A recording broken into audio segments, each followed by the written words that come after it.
As always, we will begin with 3 deep breaths. So we'll take a deep breath in through the nose and we'll softly let that out of the mouth. Deep breath in again through the nose, softly out of the mouth. Last one, deep breath in, take it all the way in. Take it a little bit more, and then let out a nice sigh. Mm. And so today I am joined by an absolutely amazing and beautiful human that it has now officially, I can say, been a year that we have been taking the time to get to know one another in a very intimate way. I've had the pleasure of witnessing them at our Peru plant medicine retreat last year. I have had the pleasure of being in the one-on-one monthly healing guidance container that I have. And so I have Chris with me here today. She is a queer Latina from Queens, New York. She is real. She is fucking raw. She's grounded. She's epic. She is a veteran. She is a fucking mother to 2 lovely souls on this planet. And now she's a therapist.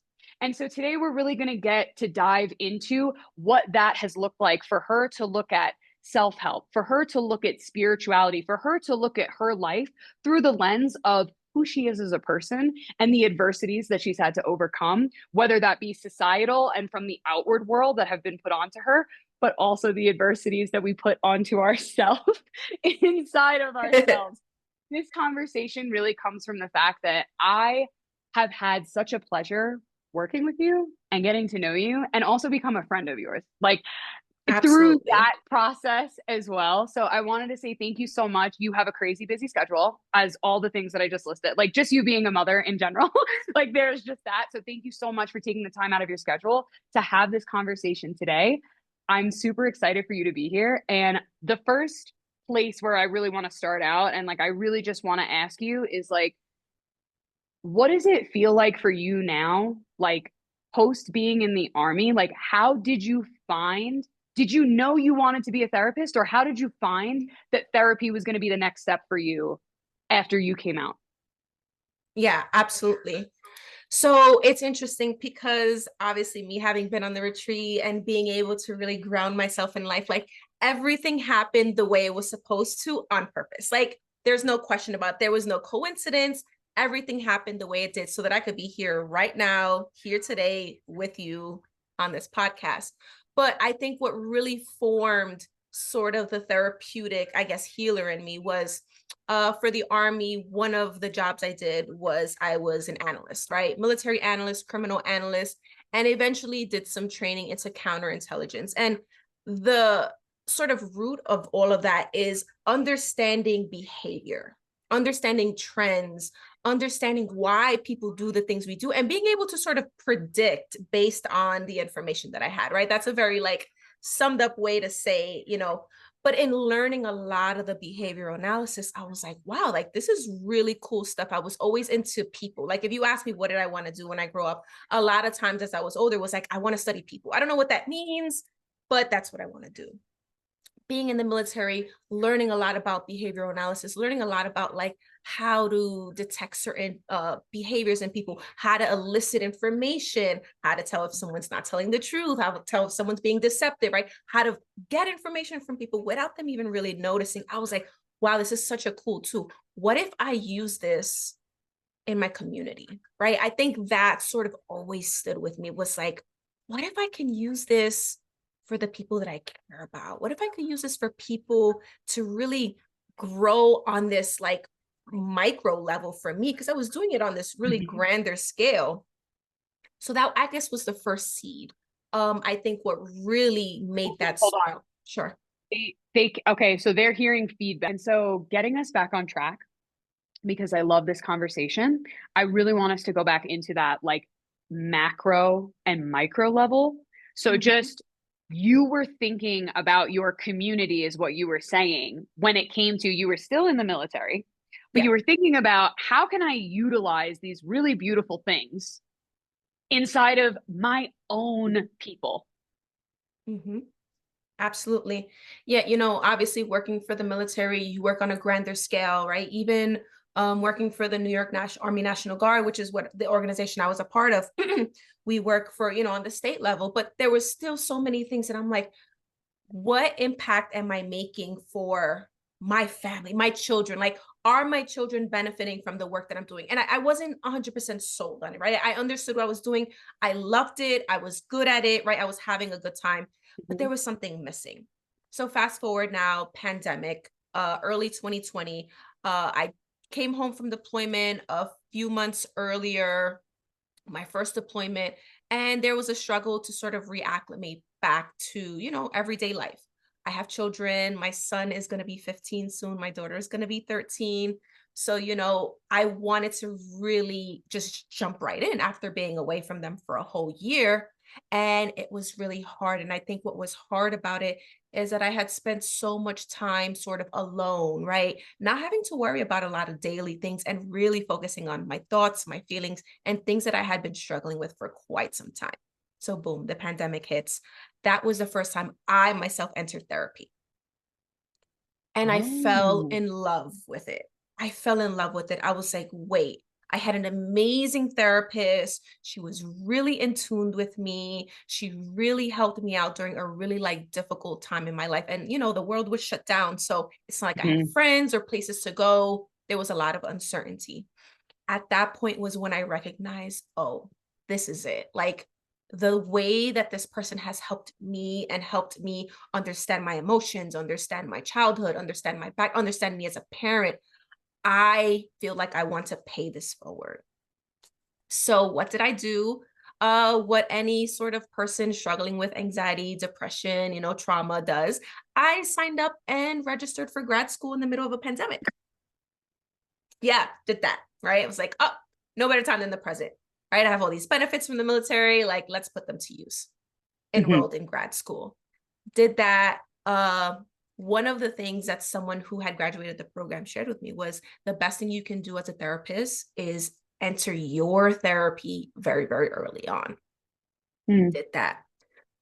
Work through a lot of my own things, recognize, hey, there's some money issues that I'm having that are affecting my life, affecting me as a professional, right? Eventually, I do want to have my own private practice, like all of these things. Worked with a coach, a holistic coach on money, did that work, was feeling great, right? Because now it was time I had to make a decision.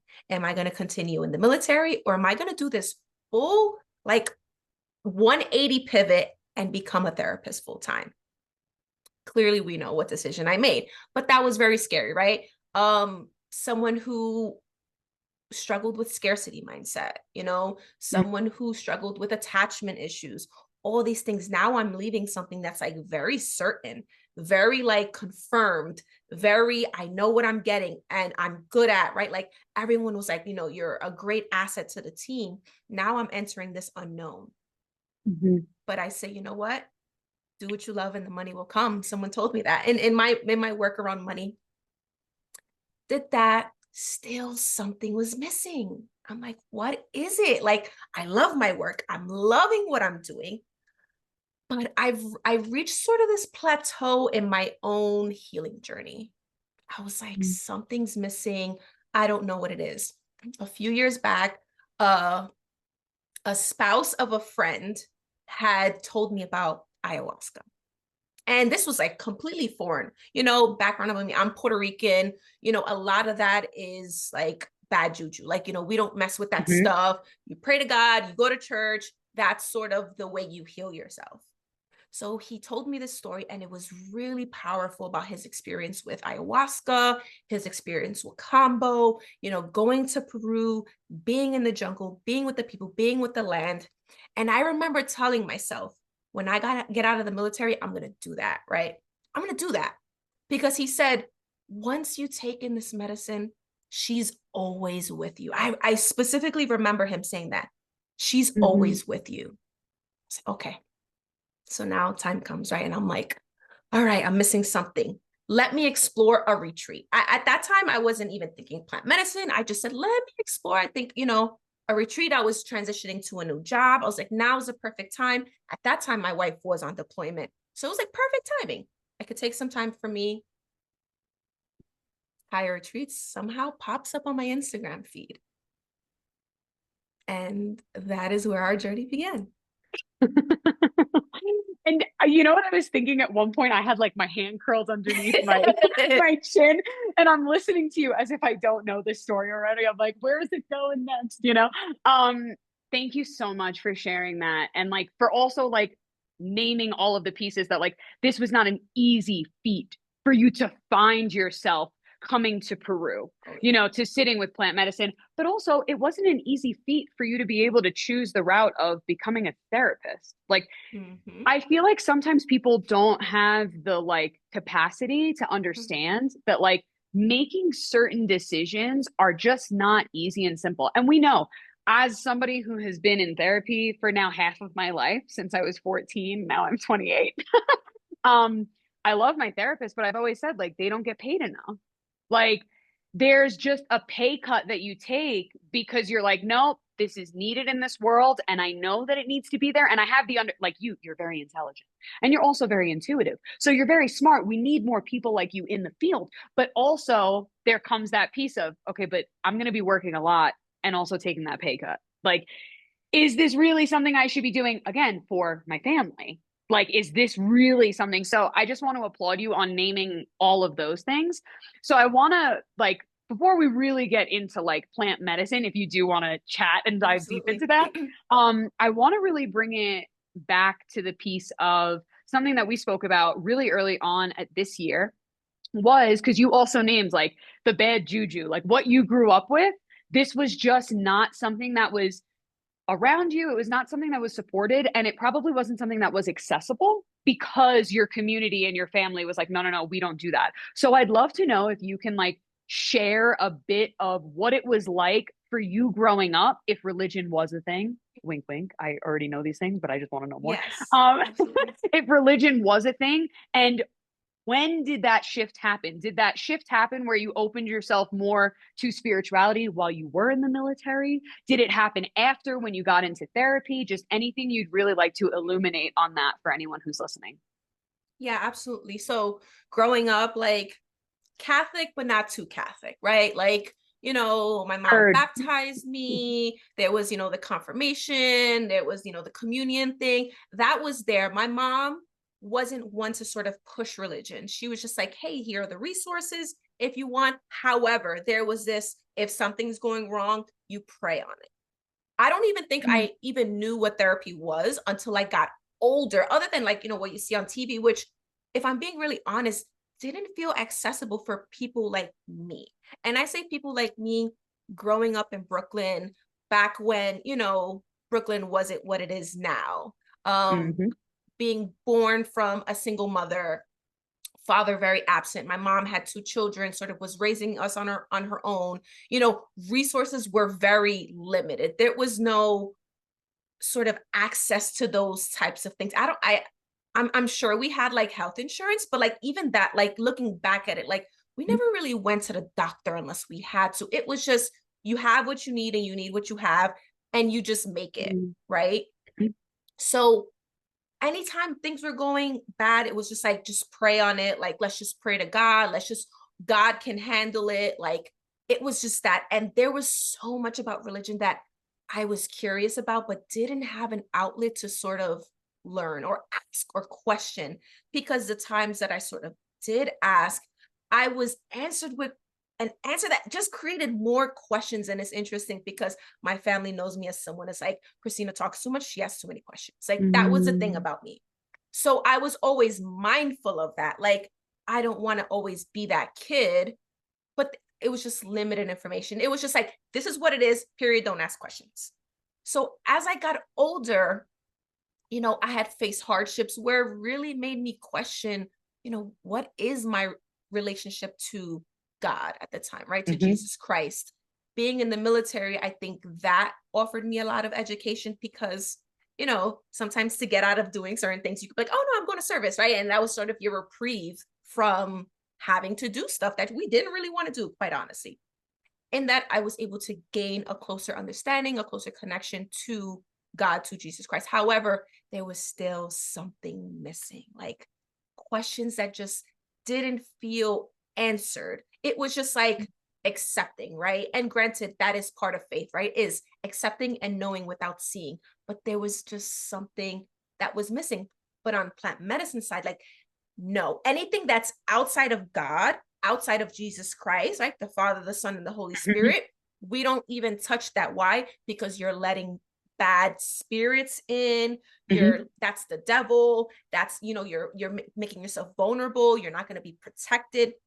Once you dive into that, you can't bring yourself out. So there was a lot on like, we don't do that. We called it like santeria, like, which santeria for us at the time was like bad. Like, you're messing with the other side.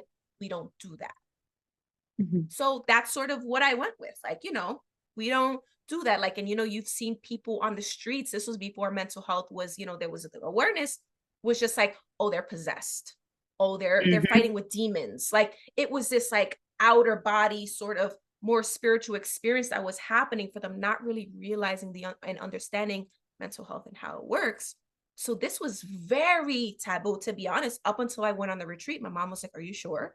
Like, are you sure? Like, what is this? Like, what? And granted, there are people that still are like, oh, that thing that you did. And it's like, I have a little bit more compassion because I'm like, sometimes we don't know, and that's okay for you, but I know what it is. I love that. Thank you so much. I mean, thank you so much for naming so many pieces that I think so many people can resonate with. And I think from my background of choosing to grow up in the church. I mean, my parents did the whole like baptizing and whatever thing, but then when I got older, I wanted to be an altar server, and they were like, okay, I mean, I guess you could do that. And then I was like, I want to be a child lector, and then I was like, I want to be in the youth group, and they were like, all right, fucking weirdo, But like, if this is making her happy, then cool. But like, even though I chose that space, when I was in high school was when I got into spirituality. When I started going to therapy at 14, my therapist was like, I think you should start going to yoga asana classes. And I was like, okay, I listened to anything this woman told me to do. She would have said, walk off the Verrazano. I would have done it, bro. Because she had answers for me. She could name what I was experiencing and I didn't understand it. Like anxiety. I didn't know there was a word for it. Depression, panic attack. Like she was just naming things. And I was like, oh, she's an oracle. She knows everything. So I started going to these things. And then exactly for me, it was different, but going to church or being in these gatherings again and talking about yoga and talking about yoga asana and going to kirtan or going to breathwork and talking about this stuff. And they're like, you need to, confession, like it's good that you feel good after that, but you should really go to confession because like, that's not something underneath the church that the church does. And I'm like, but I have less anxiety. Why would I stop going to those things? Right. Yeah. So I really appreciate you naming those things because it looks different for everyone, I think. But all of us that have had some type of I mean, super connected within the New York City Catholicism space, there is something that all of us have kind of gone around and been like, but why can't I do that if it allows me to feel better mentally and emotionally? That's kind of strange. So with that being said, there was a piece that you hit on that I know you've spoken about before, and I'm interested to know if you'd be wanting to talk about it now. You brought up the fact that when you were growing up, it was Christina talks too much. And I know that there was an experience where we had a conversation at the retreat, or maybe it was in post integration, but where all of us were very grateful for your inquisitive nature. And so I would love if you could speak into like, was it hard for you to be inquisitive when you were with us? Was it easy because of the energies that were around? Or like, and how did that feel for your inner child while you were with us and you were asking us these questions and we're like, ask more, like talk to us more. Like, we don't care. Yeah, absolutely. Absolutely. I think, to be honest, following the retreat was when I really got to open up that part of me back again, right? Because if we think about it, like the job that I did with the military, sort of being an analyst, I was forced to ask questions, right? I was forced to sort of use my voice because if not, I wasn't doing my job. But it wasn't authentic, right? It was for a purpose. This wasn't me. This was a job that I was doing. So in coming on the retreat, and I specifically remember when this felt so open and like authentic to me was on our hike, after after we consumed San Pedro. And I remember feeling like a child again and feeling like all these questions and things that I wanted to say, I could. Mhm. And not feeling like restricted, not feeling bad about it, not feeling judged about it, right? And of course, everybody on the retreat, including, you and Dylan, like invited that. And it felt so good. It Mm. was like, my voice needs to be heard. And ironically, um, that was something that came up in one of the Aya ceremonies was like, you are scared to use your voice, but there are people that are waiting to hear what you have to say. And I was like, wait, what? It was this whole vision of all these people who were looking to me for something that I had to say. And it was like, wow, like this sort of full circle moment where I was like, yeah, I I can't talk too much.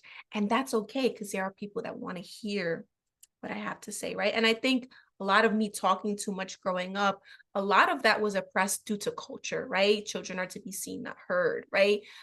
Who's this young Hispanic woman sort of questioning adults, asking questions like, no, stay in your place. So though as a child I was like angry about it, right? My mom always like, she always used to be like, I don't care, you can ask me all the questions you want, right? My mom was very inviting about it. It was more sort of like family members and outside people.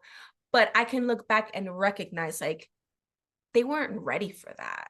That wasn't something that they were comfortable with. They didn't know how to nurture that. And because of that, like I have a lot of like forgiveness and things like, you know what, you did the best that you could. I'm just really grateful for my mom for being like, you know what, talk, ask me. I may not have all the answers, but go ahead. Because if it wasn't for that, I wouldn't be here today doing what I do, doing what I love. Yes, mom. Yes. For those people that are listening that have sat with plant medicine before, if you've ever sat in a San Pedro or Wachuma ceremony, at one point, Chris and I are walking up Pumahuanca Mountain in the Andes Mountains of Peru, and you reach over to my hand and you go, "Can I pick that rock up?" And I'm like, "Yeah, if you want that rock, you can take it." She goes and bends down to take it, and then she takes her hand back up and she looks at me and she goes, "Does he want to leave this spot though?" And I was like, I don't know, you're going to have to ask him. And that was like a floodgate of questions for you about like where things should be, should things move, like, and it was a beautiful process. You answered all your own questions, by the way. I didn't have to do anything other than just say, yeah, I think that's a really good point, and there were more and more things for you to unravel. And it was like, although the rock was like it kind of like a small piece of the puzzle, it was more pieces and questions, being inquisitive about life. Like, should things be moved? Can I move them? Yes, I can move them, but do those things always need to be moved? Well, even if I want is different than a need, and all of those questions. So if you've never sat in any of those types of ceremonies before, I highly recommend them, because even though you might be talking to a rock for like 15 minutes, there's a lot that Here's the rock. I still have it. I remember asking for permission. Can I take you with me? And I did. Mhm. And you know what? To this day, I keep this rock right next to me when I'm in I love session because it that. reminds me of just that moment of being connected and asking questions and being able to get permission. I First off, I love that it's right there.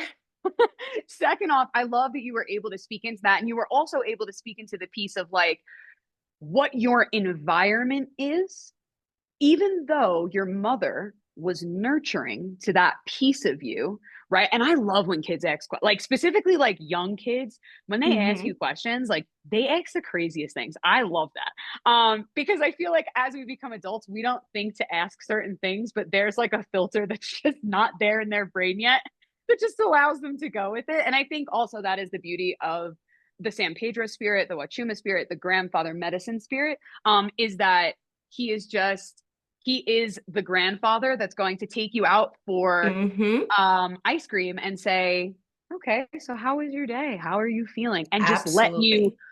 pour it out of you. But also to say that although your mother was able to do that, there are other family members, there are other people in the outside world that also play a role into when we stop asking questions, when we stop being childlike. And I want to kind of bring in a piece here to ask you, Like, Hmm. do you feel, maybe I don't want to word it that way. How has that affected your relationship to your kids and watching their inquisitive minds? I know they're like getting older now and stuff, and I Yeah. do still think about them. Like, I am craving slime, and I was thinking about you the other day.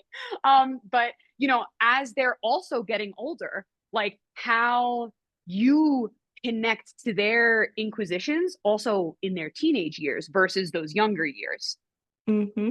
Wow, this is so anybody that knows me knows like if you ask me about myself, the first thing I'm going to say is I'm a parent. I love, love, love, love, love being a mother. However, being a parent was probably the hardest thing I've ever done in my entire life, simply because I had to undo a lot of the things that I learned, a lot of things that I was conditioned of to be the type of parent that I wanted to be. Hmm. And, you know, gentle parenting, what people don't realize, you have to become a gentle parent in order to gentle parent. And Hmm. one thing that I really love about the gentle parenting sort of model is allowing children to ask questions and sort of guide them to finding their own answers. And it has taken a lot of work for me to have patience, because that's what it takes. It's the patience to go through the, mom, what's this? Oh, it's that. But why is it like that? Because that's the way it is. But why? But can we, right? Sort of this like, what are we doing? But the reality is that's how a child's brain develops. And the type of support and patience and what's the word I'm looking for? Sort of like allowing them to show up as their authentic self when they're young really formulates how children form into adults, right? And this is, I learned a lot of this in becoming a therapist and specifically working with people surrounding trauma, that what we don't realize is a lot of this comes from childhood. So me having that in my mind, I'm like, I don't want to oppress any part of my child. Granted, I love my daughter. She's the one that's going to be 13. She is a chatty patty. Chatty patty. Sometimes I feel like she talks to just talk. I love it, but I can understand like I also have to acknowledge and be in tune with my feelings. So what I do is say, "Hey, can we take a mindful moment right now? Can we take a moment to Hmm. just see what's happening in our bodies and maybe not use our words, but just check in with ourselves?" And in a way, that's for me to get a sort Hmm. of a break from like this on and on and on of chatting that I'm feeling overwhelmed, which is how it's causing me to sort of shut down and not be as present, but also Hmm. gives her a chance to say, like, what am I talking about? Am I talking to just what am I feeling as I'm sharing these things with my mom? Right? Introducing that early, right? Like that's the family joke where it's like, let's have a mindful moment. But really, it's to prepare my daughter, because I think sometimes children talk because it feels good, right? Because they're connecting, not realizing there's other ways to connect with mom, right? We don't have to use our Hmm. words. We can use our bodies, we can use our emotions, we can hold hands, we can just use, we can glare into each other's eyes. That's okay. But this is a complete pivot from how I grew up, right? Like my mom allowed me to talk, but there was no like mindfulness. There was no like, oh, like let's develop that thought. Like, let me ask Hmm. more questions about that thought, right? Sometimes my daughter will tell me stories about what's happening at school. And I'm like, well, what did you feel when you saw that happen? And she kind of looks at me like, mom, I just told, I'm like, no, no, no. Now, what did you think? What did you feel? Hmm. So I try to plant those seeds in them. And you know what? I think it's showing up pretty good, because my daughter was actually nominated to be sort of a peer leader to help other children who are struggling with suicidality and things like that. And she's in the seventh grade. So something I'm doing must be working, but it took a lot of hard work on Hmm. me to be able to provide the space and hold space for them. Well, I am celebrating your daughter because it's huge. And especially at such a young age, for them to have it's not just sympathy, but like the empathetic feelings is extremely important. And I feel like we are, even though I don't work in the school system anymore, I love to read all like the peer reviewed articles that come out about kids and their psyches right now Mm-hmm. because the world is changing. And I don't know if I want Absolutely. to be a parent, but like, regardless of if I want to be one or not, kids are going to be around. So we need to know how to communicate with them. And seeing the disconnect that so many kids have. But as you're talking, what we can realize just from listening to your life is that like the children have the disconnect because the parents had the disconnect because the grandparents had the disconnect. There And we boom, go. so it's just going one to another, one to another, one to another. When you first started talking, I was like, oh, so she's the San Pedro spirit. You were like, I had to tap into patience. I'm like, okay, so she's just the medicine existing in her Christina Yeah, body. absolutely. And granted, like all the medicines have made me a way better parent. I would be really doing a disservice to not include that part. Like, yes, I became a better version of myself, but in becoming a better version of myself means I became a better parent. No doubt about that. And I think it's really important what you said is okay, children, parents, grandparents, like we're talking lineages of legacy Mm-hmm. burdens that we've just sort of almost mindlessly perpetuated over and over. And this is a trauma that I'm really, really passionate about, working on in my work as a therapist, as a trauma informed therapist, is saying, what are the things that we just regurgitate that aren't serving us? Right? Like, let's Mm-hmm. be honest. It's like you said, it's a different time, 2024, right? Like, I Mm-hmm. think I'm so glad to be a millennial because I got to see sort of all these phases, right? I saw life without any cell phone, without any technology. And then I got to see cell phones, internet, Mm-hmm. social media, right? I got to be present for all of that. Yep. But in being present for that means, okay, times are changing. What am I doing to keep up with that? Right? Like the way my mother Mm-hmm. parented me wouldn't be appropriate in these times. And quite honestly, my mom did the best that she could, but recognizing what were her legacy burdens, what were her traumas Mm-hmm. that she perpetuated in her parenting. What am I doing to ensure that I work on myself so that my children don't have to work on my stuff? I love that piece. I love that piece so much because I know that it is heavy to do so much work on yourself. Like, I never want to be somebody that makes it seem like, okay, yeah, this was a great and easy, like, it's the life that you and I are both choosing, but it's definitely not easier by no means. Mm-mm, But it's also that piece that everyone says, like, okay, well, ignorance is bliss. But once you know, once you open the door, are that you part. really going to be able to shut it? And so I feel like that's really the piece that like comes in here is like once we start doing this stuff, it might be a lot fucking harder, but we can't walk back out of that doorway. It's just it becomes not even an option because you Absolutely. see that the benefits, the pros are outweighing the cons, although it sometimes feel like you're walking up a never-ending mountain.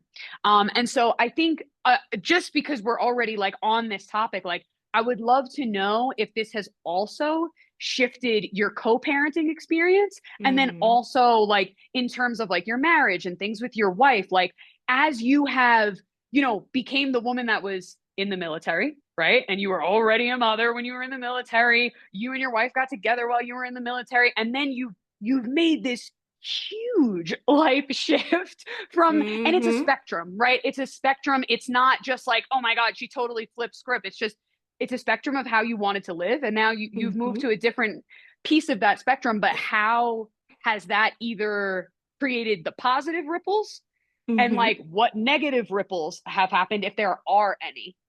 Absolutely. Wow, this is a really good question. And I want to just take a moment to take a breath because I feel like there's a lot of like Yes. competing parts of me right now that are like, I want to talk, I want to talk, I want to talk, right? Yeah, take a deep breath in and let this one go. We're going to do Yeah. two more in again through the nose. And as you breathe out, just feel your chest and your belly coming back down into your body.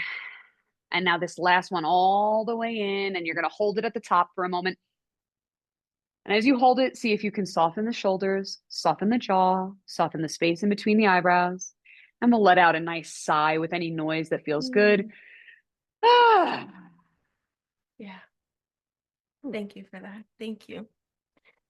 So, on the co-parenting lens, I feel like there was a lot of work putting into co-parenting is probably like it's very difficult, right? Just navigating different personalities, different households. And I think the hardest part is maintaining the children as the focus, right? It's not about what I want, it's not about what dad wants, it's about what's best for them, and really making difficult decisions that maybe I wouldn't have made independently, but you do it, and you sort of, a lot of sacrifice, right? The thing about co-parenting is there's sacrifice and there's compromise, which are hard to balance, right? Compromising Mhm. is what's good for you, what's good for me. Sacrifice is I'm willing to sort of give up what's good for me for what's good for you, which is Mhm. hard for someone you've once had a relationship with and now don't. And, we've both remarried, we both have our separate families. The good thing about it, I will say, is, you'll never hear me say I'm a single parent. My children's father has been there very presently from day one, so much so that that's oftentimes what our biggest conflict is. Like, we want more time, we want to be more involved. Mhm. However, I think there was a lot of forgiveness I had to give myself for how I showed up in my previous marriage, that allowed the co-parenting relationship to get better and to be less emotional, because that shame was sort of this like unwanted guest in our co-parenting relationship. The shame of how I showed up, the shame of, decisions that I've made. And I think on the retreat, I was able to release a lot of shame and forgive Mhm. myself. So that was like the positive. Now we pivot to marriage, right? This partner who I absolutely love, who's so committed to me, who has been really my backbone, and we've had our ups and downs. I think what happens when you come home from an experience of, utilizing or sitting with plant medicine and having this integration process, right? Because I want to be very clear, like, sitting with the medicine was one thing. I think it's a very small component of spirituality for me, because really what the bulk of it was coming home and the integration process. I think, and I love what you guys do, that you really emphasize that, because that shit, that's where the work is. It's not sitting in the valley. It's not drinking them. It's coming home and then now sitting with everything that came up. It was a hard time for me because I'm sort of exploring myself. And, my wife thinks she's coming home to the same version of me. Like Christina, my Mhm. wife, the person I married, a couple years ago. Like, and I'm over here like, wait, but this, but that, but I want to do this different. I want to do that different. And it took some time for her to learn this new version of me. I evolved. Mhm.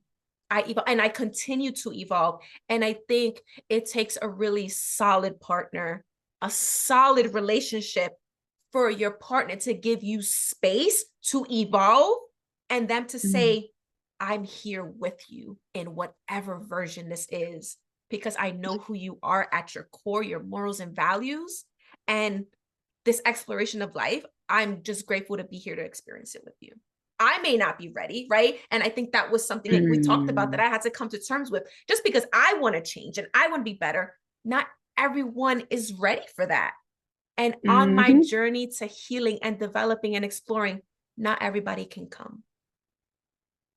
And that, Dan, is the hardest part for me, is recognizing not just the people that I had to really either distance myself from or just wholeheartedly let go of, were the things, the values, the thought patterns, the beliefs that I was like, wait, no, this is me. Like, no, because I Mhm. think there's an enmeshment that happens, especially when there's like attachment trauma, things like that. We become enmeshed with our experiences and our beliefs.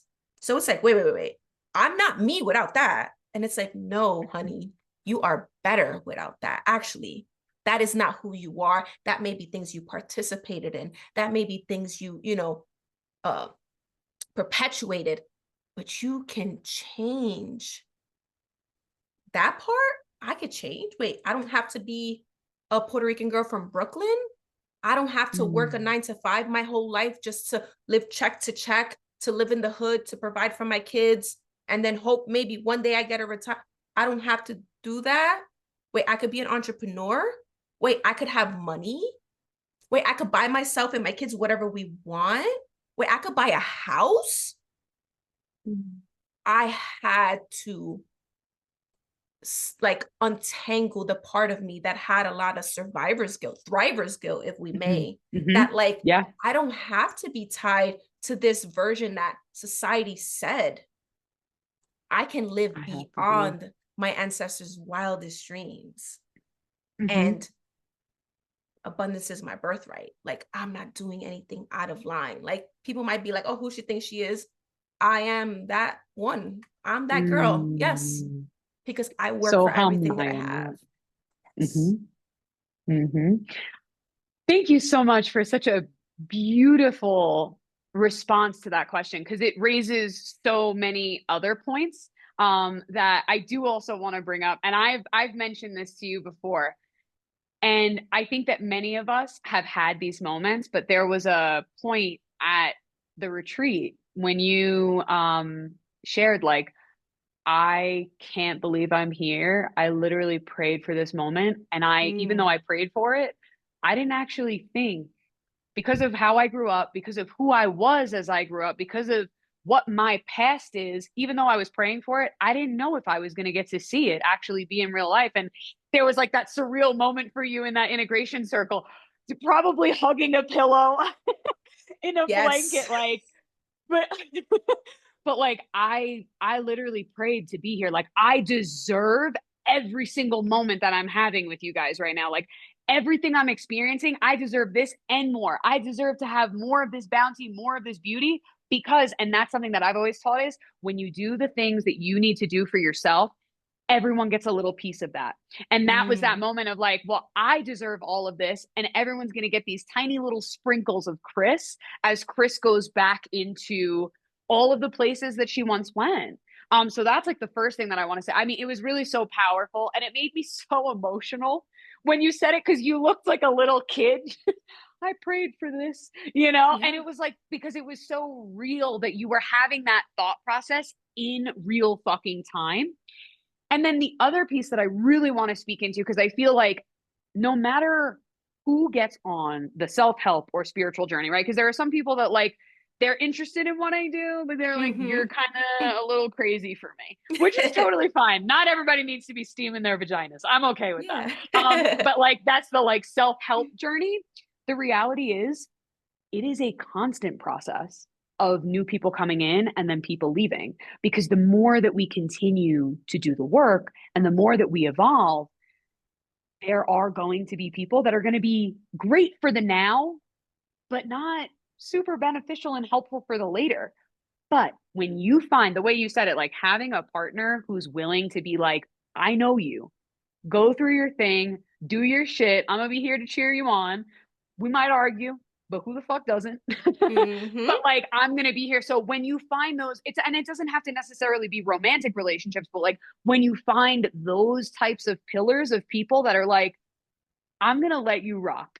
I'm gonna witness and observe you from over here. You tell me when you need me. Those people are so important. And I can't express it enough of how important it is that like I've had to really learn this because I grew up with a lot of people around.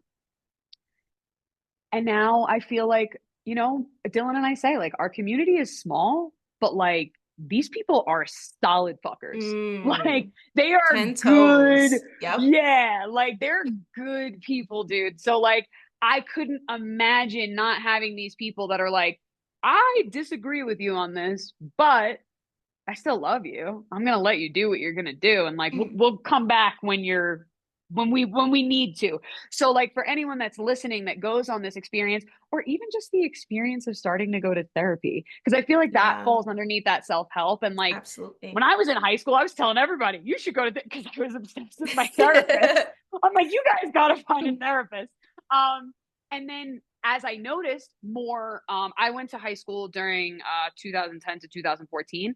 And as I did see more people get into therapy, how that got people really angry because they started to lose a lot of people. And I was like, no, isn't this a good thing?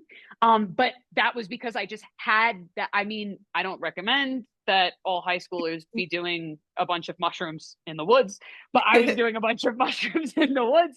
And because Hmm. of that, I had the experience to know, like, no, like they're not good for me. They're not serving me. But then I got older And then I lost a lot more people, even other people that are spiritual, and you Mm-hmm. lose them along the journey. And it is like so crushing.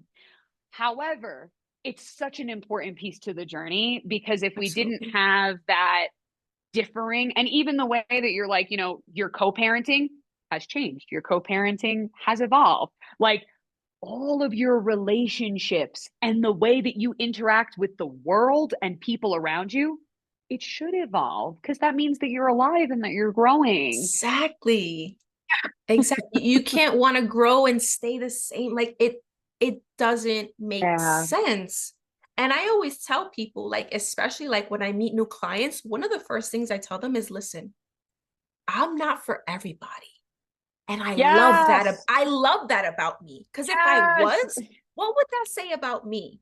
If I uh, decided to work on myself and make all these changes, and yet everyone thinks like, oh, this person's so great. Like there's something there. There's an inauthentic, like it's inauthentic, in my Tell opinion. me that you don't know how to stand on shit without telling me that you don't know how to stand on shit. If you're for everybody, you must not have an actual opinion. You just have an opinion that fits the person you're with. Exactly. You're a chameleon, in other words. Like you are a shapeshifter. You're Yeah. conforming to where you are. And I have grown to love that part of myself because have I engaged in people pleasing?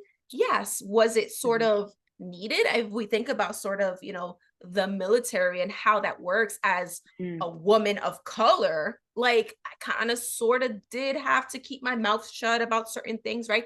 Which is one of another reasons why I decided to leave the organization because I couldn't be my authentic self and still be in uniform, which is cool. No shade. Mm. I love the army. I love everything it's done for me. It's really given me everything happened so that I could be here today, right? That was part of that journey. Mm-hmm. But I recognize, hey, you served its purpose. Thank you, but I gotta go. Mm. So, and in that means I can reclaim my authenticity. I'm not for everyone. And that's okay if I'm not for you. Cool, great. No hard feelings. At the same time, I think we're in this sort of time of what I call cutoff culture, where it's like, oh, you're not for me, Mm. bye. Mm-hmm. And one thing I learned is I have to sort of recognize what role am I playing in my relationships and the process of rupture and repair. If Oof. something happens, that's okay. Like you mentioned, that that happens in every relationship. Yes. How are we coming back from that? How are we saying, hey, I recognize the role that I played, my feelings, my emotions. What are yours? Cool. How do we move forward from this? Yeah, I love you Mm. so much. Like shit happens. Let's move forward. So Mm. many people lack vulnerability, Mm-hmm. and it's kind of scary to see it, quite honestly. I understand it because there's a lot of things that are happening in the world that being vulnerable might make people experience a lot more pain than they already are. Yeah. And that's where like sort of the work I do, I do comes in. Is like, do we want to shut ourselves off to the bad because we're shutting ourselves off to the good, or do we want to learn how to build capacity, build our window of tolerance to Mm. say, hey, this window's open, good is coming in. Yeah, we want to get some flies or some mosquitoes. That's okay. We could deal with that because this fresh air Mm. is worth it. I love that. I love that.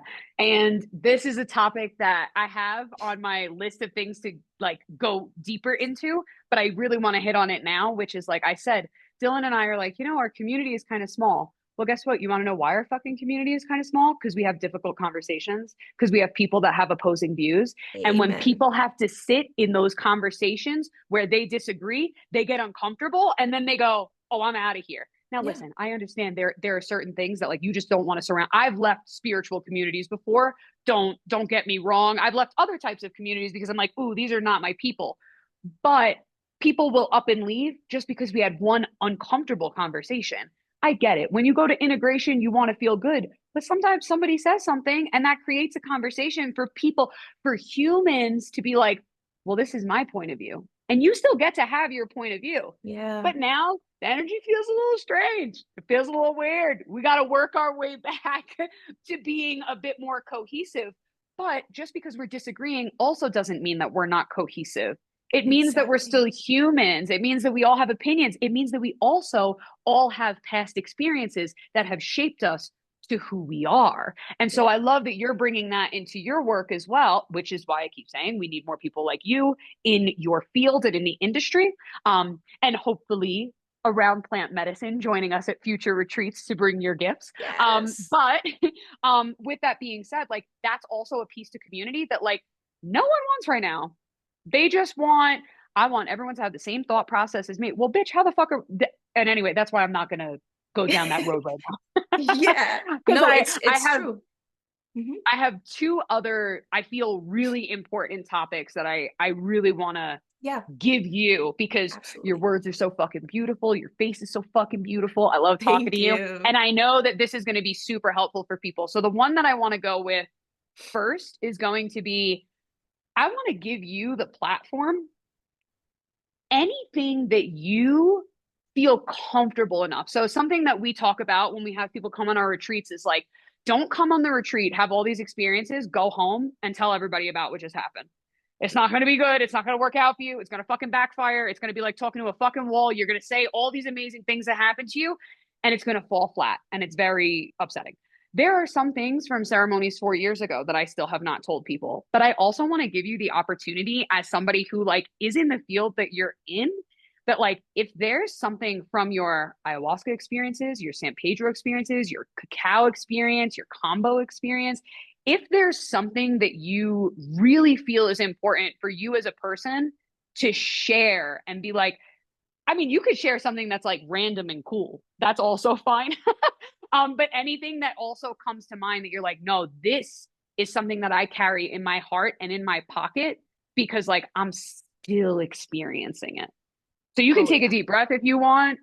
And just like anything, I want the floor to be yours to like name what you need to name. I'm here to witness you again. And anybody that listens to the Wolf Mother podcast, they're good people. They're great people. Most people end up getting in touch with me somehow. So Yeah. like they're people that can really resonate and also are appreciative of reflections. Remember winter solstice? Yes, absolutely. Okay. So I think the biggest thing is our second ceremony. I think our second ceremony took me for a little doozy because the first one didn't feel sort of as hard, if we may call it that. I Mm. was like, oh, I feel like I could feel like what's happening. The second one took me for a doozy. I think it was what I really needed. But I think the most sort of the thing that stays with me, like even visually, like even when I meditate and the medicine comes back to me, it's something surrounding this.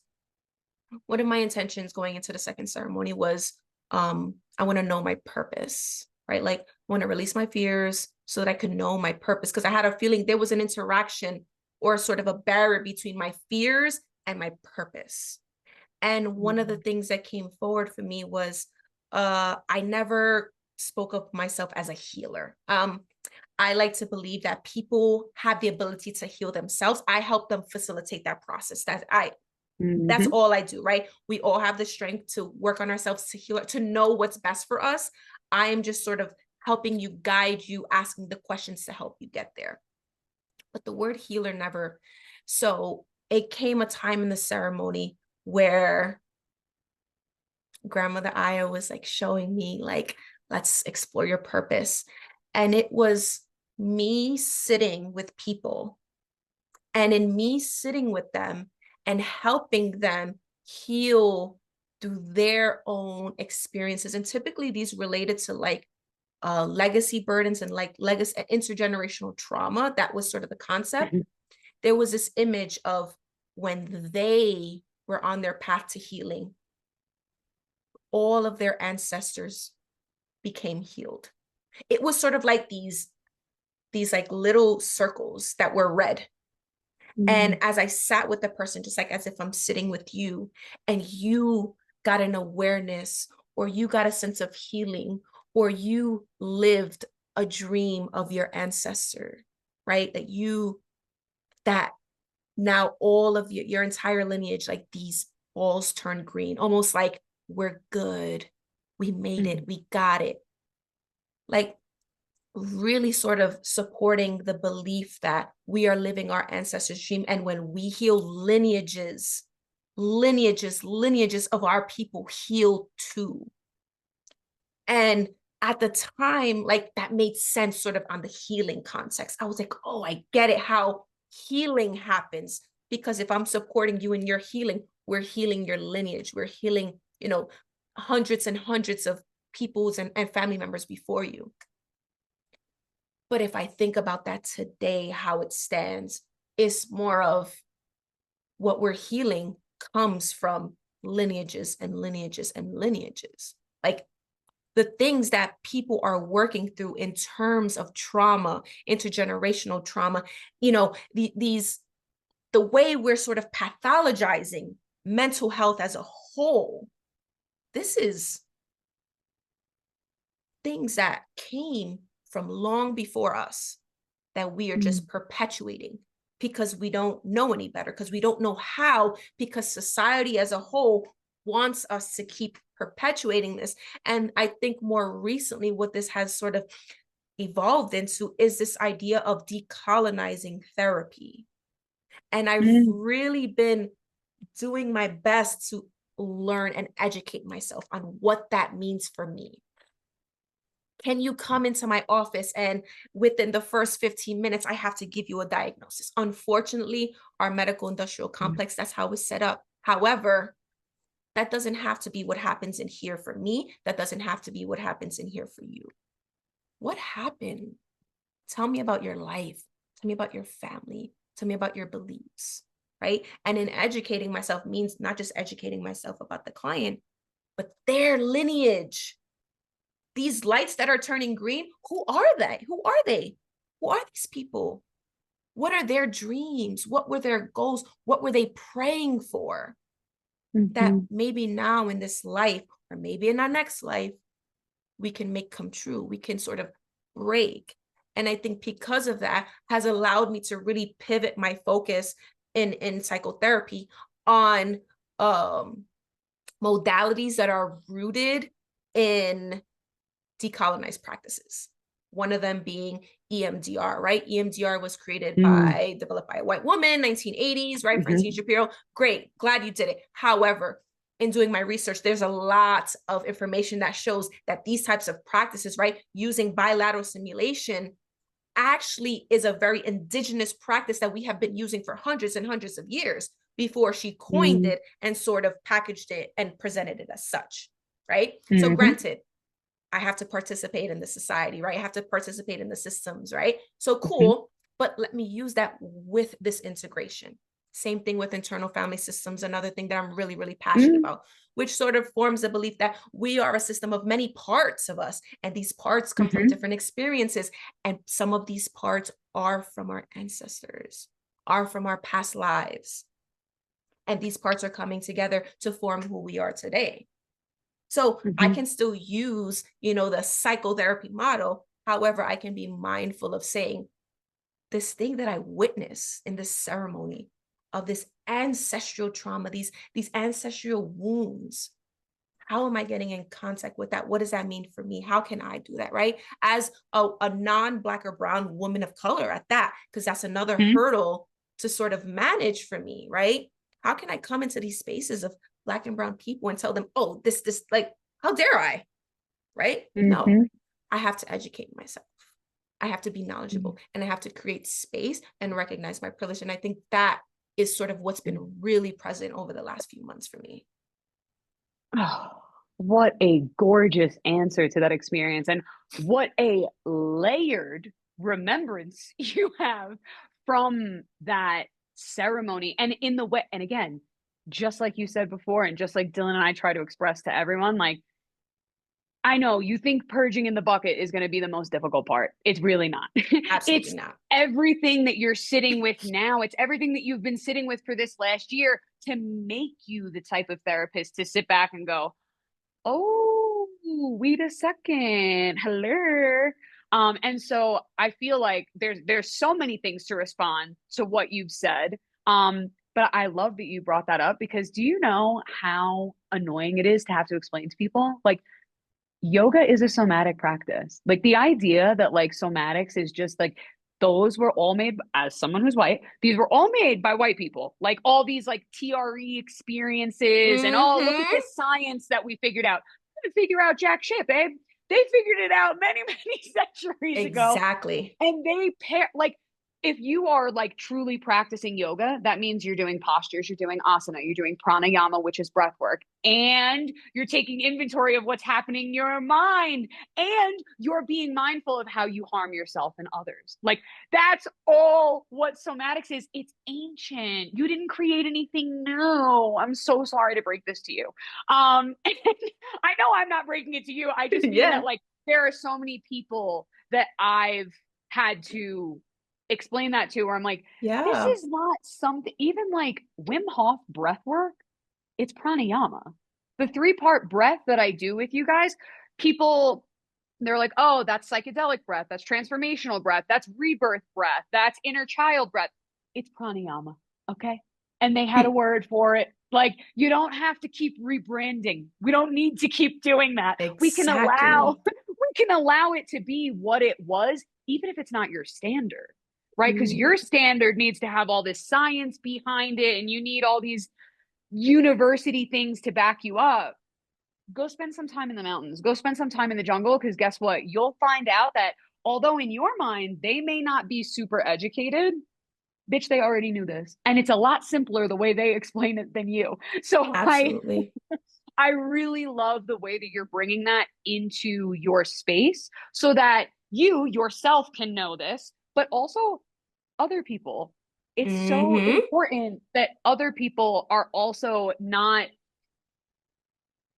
put like a blinder on, because I Yeah. know that within spirituality, the blinder is easy to bring into the space. And so that's a really beautiful way when you're decolonizing these practices to say, I'm not going to use the blinder actually.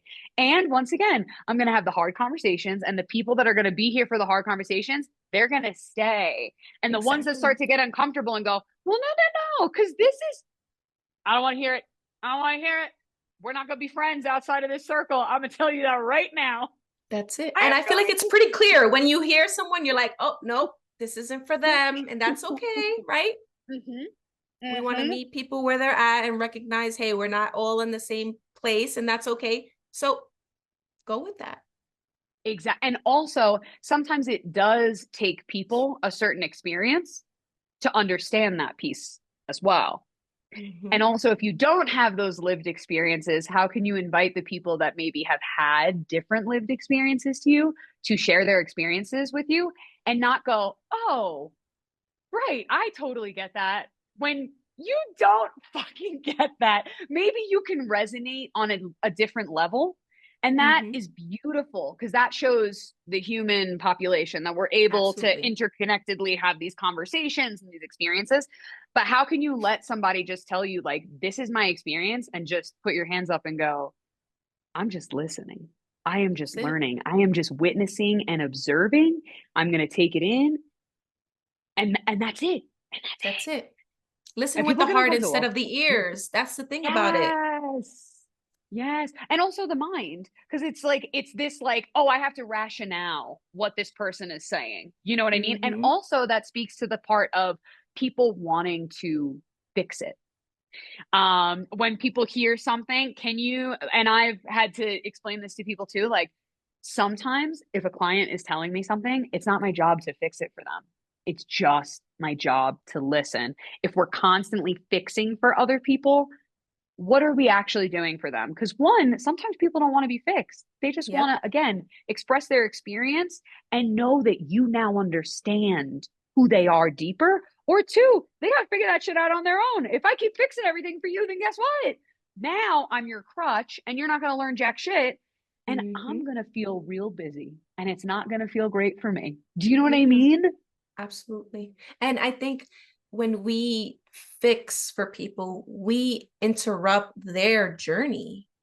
There are things they have to learn Yes. on their journey that if we step in and fix, we're stealing that experience from them. And I think, this sort of comes back to parenting. also recognizing that there are things my children need to learn that are age appropriate, that if Mm, I go in and fix and prevent and shield, I'm stealing from them a valuable life experience that is meant for them. And I think spirituality opened that up too. It's like, what's for me is for me. And mm, things that are for me need to be for me. And things that are for other people need to be for them. And it's not mm. on me to interrupt their journey, their experience. That's theirs. Who am Yeah. I? Like, how dare I think that I know better than them? I know that It's a part humbling right there. experience. Hmm. Like that I know what's better for you than what you know for you. I might not make the same decisions, but I'm going to support you because the difference between discipline and punishment, right? Punishment, I'm going to make you regret doing something wrong. Discipline, I'm going to Yeah. help you get right. Yes. And that's what I I try to do love with my that. children. Let me discipline you, let you know what you did wrong, but let me help you get right. I don't want to make you regret it because mistakes are the most beautiful place for you to learn. I tell people I love making mistakes. They look at me like I'm crazy. I'm like, no, no, no. That's the one place you learn the most Mm. is when you It's the make that backbone mistake. of growth, you Yeah. know? And I always say, like, I look around and I love my life. I've somehow met people that like how we both lived in New York, but like I would not have met you if I didn't do the work that I did. And I'm so glad that I got to meet you. So, like, every mistake obviously led me to the person that I am and the experiences that I'm having. And although some of them may not be always 100% the best, like, I still look around and I go, okay, quality. This is quality, dude. These are quality people. These are Absolutely. quality experiences. I can continue to learn. I can continue to grow. And who the fuck doesn't want that? We're humans. You're in this body. Oh, and that brings me back to like everything that you were saying about like all the little green lights behind you as you were like witnessing people. As someone who has identified as pagan for a long time and has always said to people like ancestral healing is so important and it's Ooh. not new. It's not new. And here's what I don't like about the newness is that when we work with the Wheel of the Year, a lot of people know that the Wheel of the Year, there is a celebration on October 31st, which is known as Samhain. Samhain is not the only, and for the Wheel of the Year, that's the Sabbath that you're supposed to be like celebrating your ancestors and connecting to your ancestors the most out of all of the Sabbaths. The reality is, you should be doing it all the fucking time. Because guess what? If you take a trip into indigenous communities, they're not doing it one time a year. They are continuously working with their ancestors, connecting to the root of their family, asking for their ancestors' blessing, asking for their ancestors' prayers, because it's an all the time type thing. Because whether you like where you came from or not, and in my own personal life, I feel both. I don't fuck with all of them. But whether you like where you came from or not, they are all right behind you. And Period. they will, and when you do certain things and have certain experiences, they're right here. They're Absolutely. all right here, whether you want it or not. So, this is also a practice that should be done all the time. And so, Absolutely. the fact that you have also opened this door that in your sessions with your clients is also, oh, this is something that we can go into when you want to go into it because it's important to go into it, is something that I truly commend you on. Because there are not many, I feel, at least, even therapists that I've met that are into spirituality that are allowing that opportunity for people to experience in their sessions. Your face. It's the colonization of the practice, like let's be honest, right? Mm-hmm. And which is why decolonizing at Mm-hmm. minimum my practice, right? The way I do things is so important because this field originally wasn't created for you to share about yourself. Like it's very taboo for you to self disclose as a therapist, right? And I'm sure other Oh therapists can no. like self disclosure. Absolutely not. Don't you Mm-hmm. dare. And it's like, what? I'm in this space with this person. We're sharing energy. We're Mm-hmm. sharing an experience. How dare you rob them of my presence? My presence is what's making this flow happen. My presence is what's making them seen, heard. It's what's Yep. creating the space. I am acting as a vessel. to Hmm. hold some people, right? Because sometimes people just need to be held. How dare you rob them of that experience of my presence? You say I'm the qualified one. You make me jump through hoops for licensure, all these things, right? Some people pay top dollar, right? Private practice is a thing, right? Yeah. Out of pocket. That's a thing, right? People paying for a transformation. They're paying for an experience. I would not dare for 1 second rob them of that. Period. This is a moment that's Hmm. part of the relational aspect, which I love as well. The relational aspect of like me and you in this. What's it like to say that to me? What's Hmm. it like for me to hold these emotions for you? What's it like to have someone care about you in ways that you're saying Mm. no one has? What's that like? Let's meta process that in this moment, because that's where neuroplasticity lies too, right? Like we can Yep. bring that scientific aspect, like, no, there's a spiritual thing happening. Yes, there's an emotional, there's a mental, there is a neurological thing happening too. We are Hmm. building neural networks that when this client leaves, they're taking that with them. And Yes. that is applying to other relationships. We are In their modeling life. relationships for them in their life. And to think that because some white man said that I shouldn't, I'm sorry, honey, Crazy. but not today. Mm-mm. Yeah, I, and this is why I love you. This is why I feel like you and I connected so easily right absolutely. away. I have always told people like my therapist, and I remember that I will never forget. I was still in high school. I had only been with her for a few years at this point, and the reality was she was your typically trained therapist who was like, and I remember she said, she was like, listen, I am technically not supposed to do this, but I feel like I got to tell you something because I feel like you're not moving forward because I'm not sharing with you. When she fucking told me, like, and she related to me and I got to know about her life, I was like, oh my God, April, I thought you were like a fairy. You're like, you were just magic pixie dust that like nothing ever went wrong. And when I found out that she too had a, and I was young, but when I found out that my therapist, that I talk about her in the highest regard, also had anxiety, bro, I was like, oh, I'm fine. I'll be okay. She's obviously good. She's out there existing. And exactly that difference, the way that my brain was like, wait a minute, I'm not crazy. If April's like this, I think she's the coolest person on the planet. I'll be fine. I'll be fine. And that's actually something that many years ago, Dylan and I had a conversation about because when I had first met him, he had already been leading integrations. And I had said something to him and I was like, hey, like, I don't feel like you shared an integration. And he had, I mean, he went to school for psychology. So he had that lens as well, where he was like, well, I didn't take a seat in that integration. Like I was leading it. And I was like, yeah, but I always share at my classes. And he was like, well, and then like, and he talked about it from like literally, he was like referencing a teacher, a textbook, a class, and everything. Yeah. And I said to him, I go, but didn't you sit with ayahuasca this weekend? Like, I'm sure people would have enjoyed hearing what you went through. Meanwhile, he was saving it to go to somewhere else to tell people, which is like, okay, you can go tell your own people, but if you want people to feel, and I swear, I think that's why people are so comfortable with me.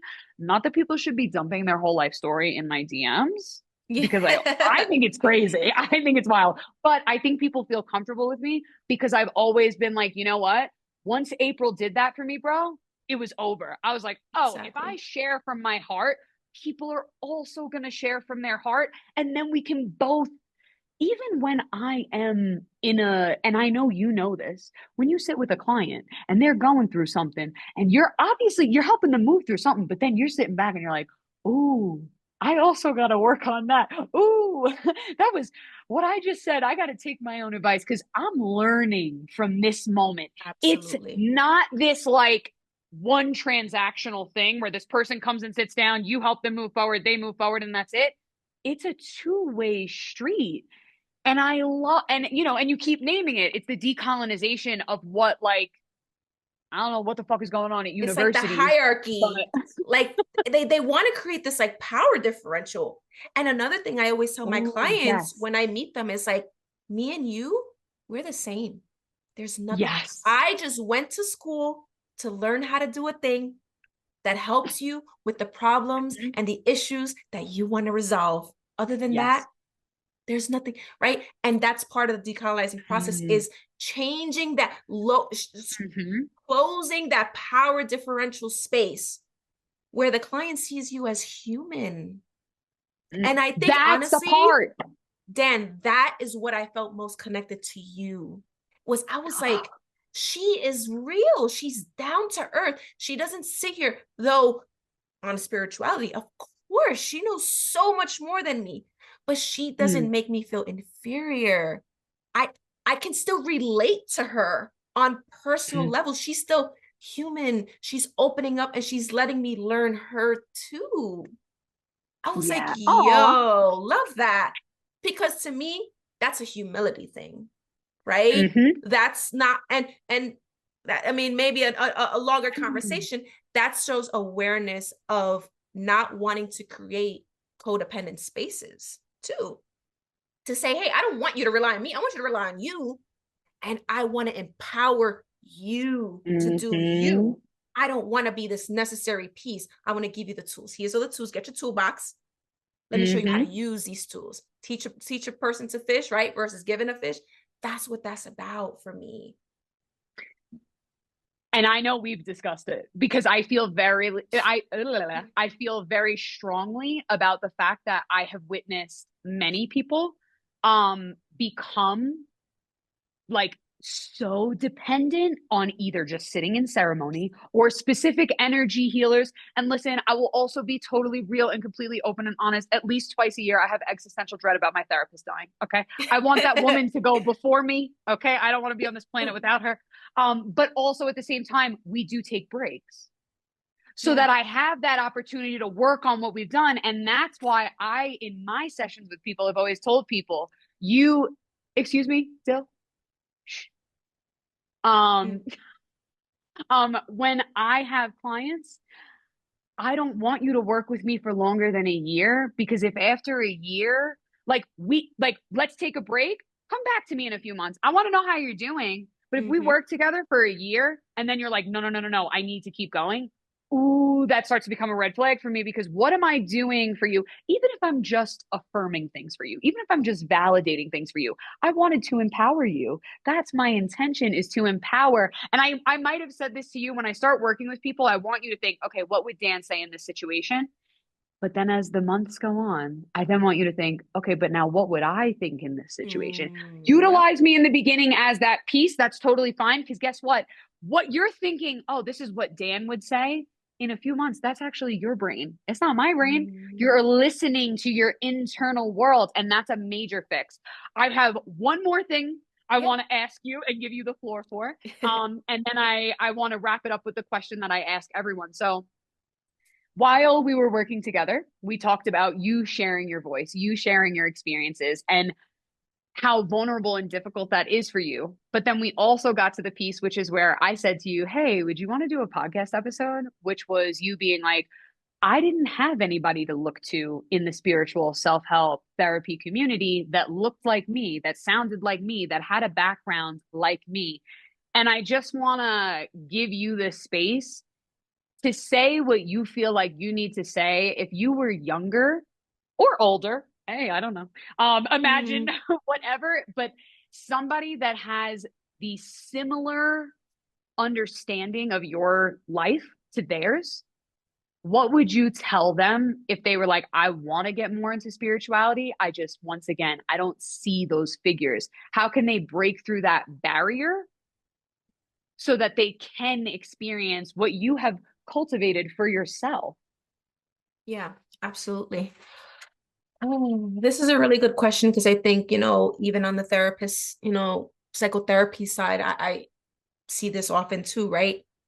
There are not many therapists that look or sound like me, right? Everything's sort of colonized, right? To bring it back to that. Mhm.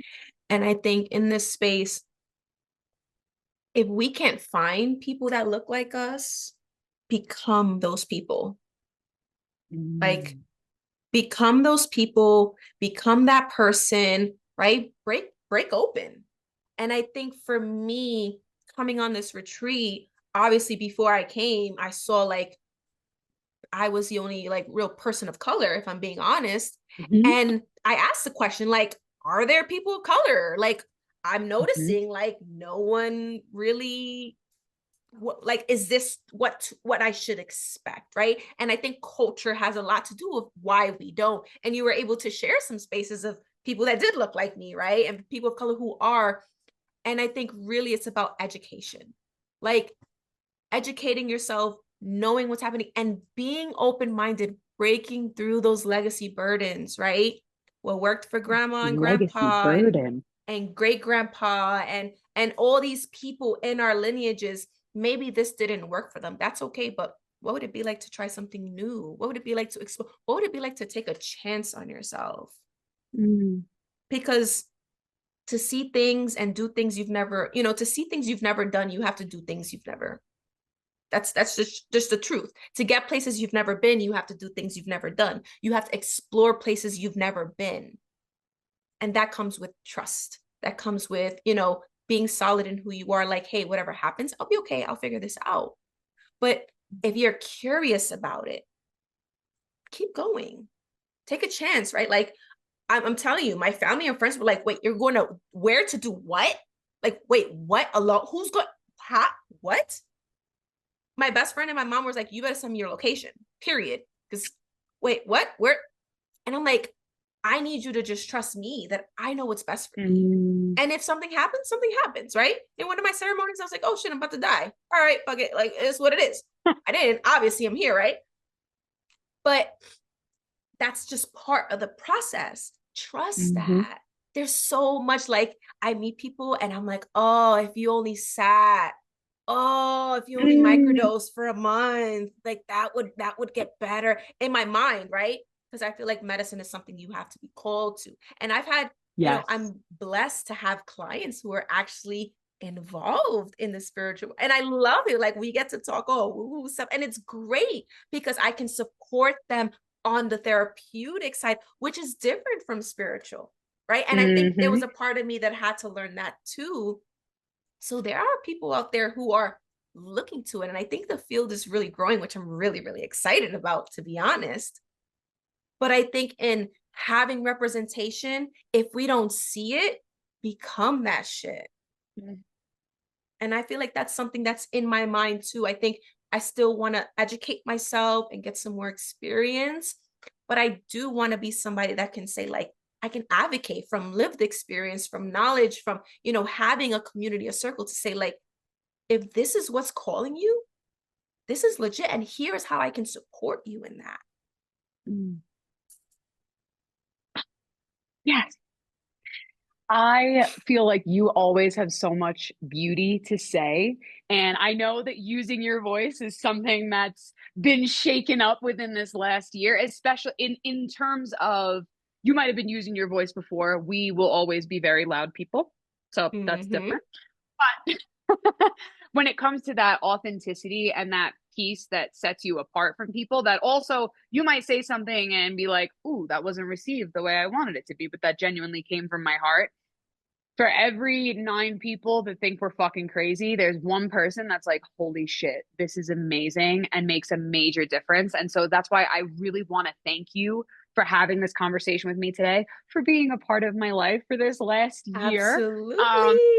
And the last thing that I ask everyone that has joined me on this beautiful podcast is, what word of prayer would you like to share here to end this, whether Mm-hmm. it be for yourself, just like a word that comes to mind that you've been working through on your own, or something that you have been witnessing in the collective for the listeners to meditate and think on?